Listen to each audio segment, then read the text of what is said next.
Came up here after 6. I got to see him for a couple minutes. He was on that breathing thing.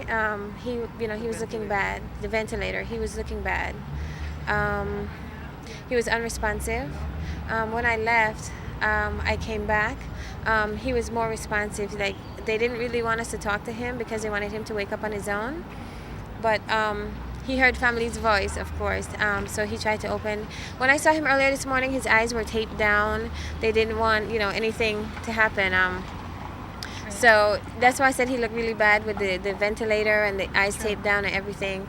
But when he was responsive today, we had a witness in there, one of our aunts, his aunts. I asked him if he knew who I was. I said, "This is Estelle," and he said, "I love you," and he shook his head.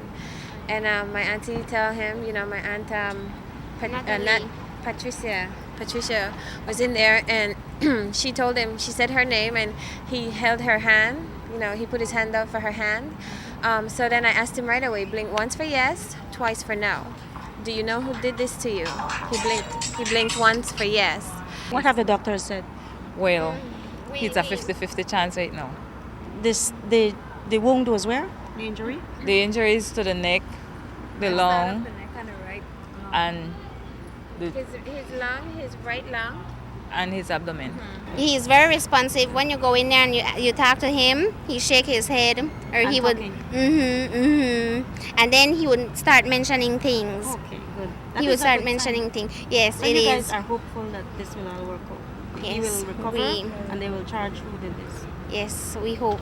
But like I said, he's not the perfectest person, but he did not deserve this also.